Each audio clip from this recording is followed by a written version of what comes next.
ज़मीन का कैसे पता करें कि ये अपने नाम पर है भी या नहीं है। और ज़मीन का ऐसी का कैसे पता करें कि ये भूमि ज़मीन आपके कब्ज़े में है लेकिन नाम पर किसी और की है।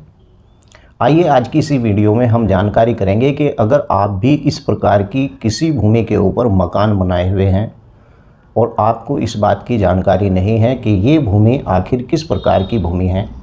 तो ऐसी भूमि के बारे में आप कैसे पता लगाएंगे कि ये भूमि किसके नाम पर है। तो चलिए वीडियो को शुरू करते हैं, लेकिन उससे पहले आपसे गुजारिश है कि अगर इस चैनल पर आप पहली बार आए हैं तो कृपया चैनल को सब्सक्राइब कर दें और साथ में बेल आइकन की घंटी को दबाना ना भूलें, क्योंकि यूट्यूब चैनल के ऊपर मैं एक ऐसा बंदा हूं जो आपको सच्चाई के साथ यानी वीडियो बनाता हूं और आपको जानकारी देता हूं। और ऐसा नहीं है कि आपको जानकारी होती है, मुझे भी साथ साथ इसकी जानकारी होती है। अगर आपका भी इसी प्रकार का कोई सवाल है तो वीडियो के नीचे लिख भी सकते हैं और आप इस वीडियो को लाइक ज़रूर करें। तो चलिए विस्तार से बात करते हैं। मैंने बहुत सी वीडियो में बता रखा है कि ग्राम पंचायत के अंदर अगर कोई व्यक्ति किसी भूमि के ऊपर रह रहा है और वो भूमि उसके बाप दादा की है या फिर उसके पूर्वज उस भूमि पर लगातार रहते हुए चले आ रहे हैं, बशर्ता कि उसके पूर्वजों ने वो भूमि कहीं ताजी तो नहीं कब्जाई, जैसे कि शमशान घाट की भूमि या तालाब की भूमि या खाद के गड्ढे, अगर इस प्रकार की वो भूमि है या किसी अनुसूचित जनजाति के नाम पर वो भूमि थी, अगर इस प्रकार की भूमि को नहीं कब्जा कर मकान बनाया है आपके पूर्वजों ने, तो ये समझ लीजिए कि वो भूमि आप ही की है।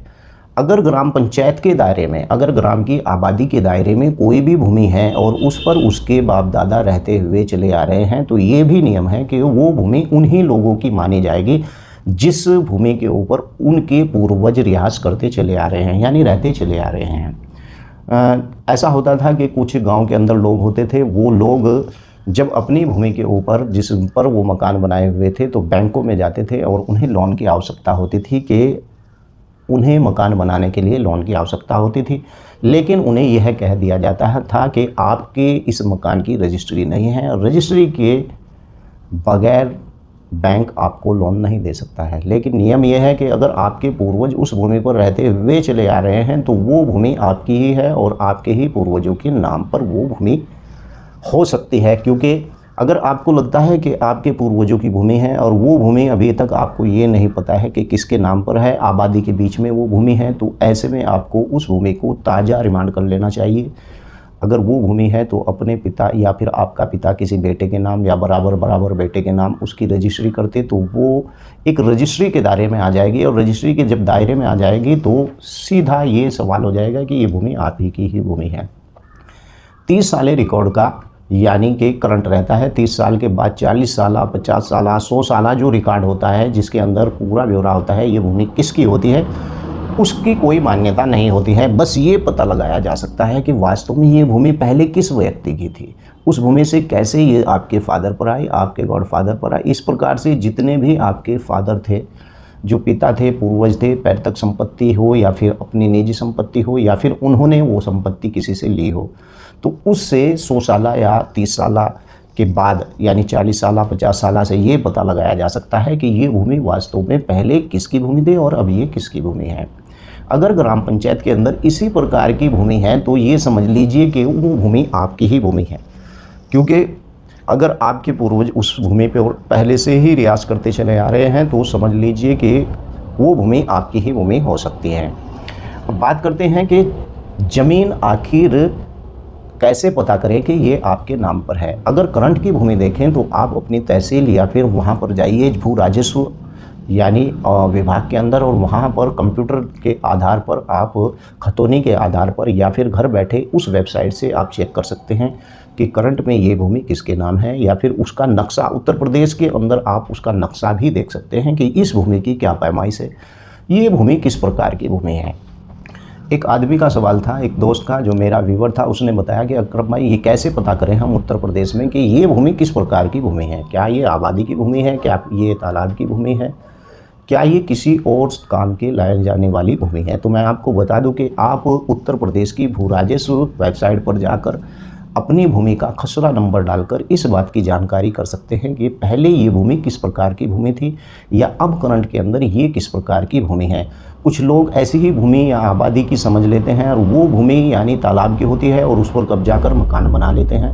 तो ऐसी भूमि का पता लगाया जा सकता है कि आप उसका मानचित्र देखें अपने ग्राम पंचायत का, और मानचित्र देखने के बाद आपको पता चल जाएगा कि फ़िलहाल करंट के अंदर ये भूमि किस प्रकार की भूमि है। अपनी ज़मीन यानी किसके नाम पर है, ज़मीन किसके नाम पर है और कैसे पता करें। राजस्थान बिल्कुल सेम यही प्रक्रिया राजस्थान, उत्तर प्रदेश, उत्तराखंड सब प्रदेशों के अंदर इसी प्रकार की यानी कि जानकारी है। आप वेबसाइट पर जाइए, मानचित्र देखिए, उस मानचित्र से आपको पता चल जाएगा। वहाँ पर कुछ कलर होते हैं, कलर से पता चलता है कि ये कलर खाद के गड्ढे, ये कलर की भूमि जो है चारागाह की भूमि है, ये कलर की भूमि तालाब की भूमि है, ये कलर की भूमि स्वार्निक उपयोग की। तो वहाँ से पता लगाया जा सकता है कि फ़िलहाल आप जिस खसरा नंबर के ऊपर बैठे हैं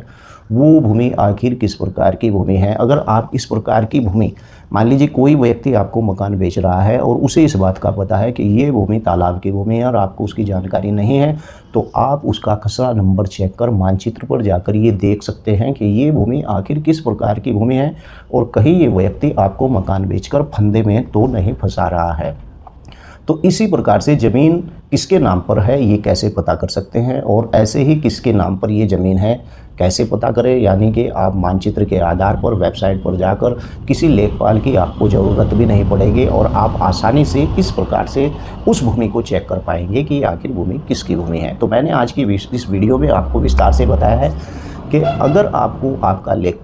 लेखपाल नहीं मिल पा रहा है, आप चाहे ग्राम पंचायत के अंदर रहते हैं, नगर पंचायत के अंदर रहते हैं, नगर निगम के अंदर रहते हैं, तो इस प्रकार से आप अपने प्रदेश की भू पोर्टल पर जाकर इस प्रकार की भूमियों का ब्यौरा अपने आप ऑनलाइन भी देख सकते हैं और ऐसी धोखाधड़ी से बच भी सकते हैं। मैं YouTube पर इसी प्रकार की वीडियो बनाता हूं। दोस्त, अगर आप भी पहली बार आए हैं तो कृपया इस चैनल को आप लोग सब्सक्राइब कर लें और वीडियो को लाइक करना बिल्कुल ना भूलें। वीडियो कैसी लगी है वीडियो को लिख कर ज़रूर बताएं। जय हिंद, जय भारत, खुदा हाफिज़।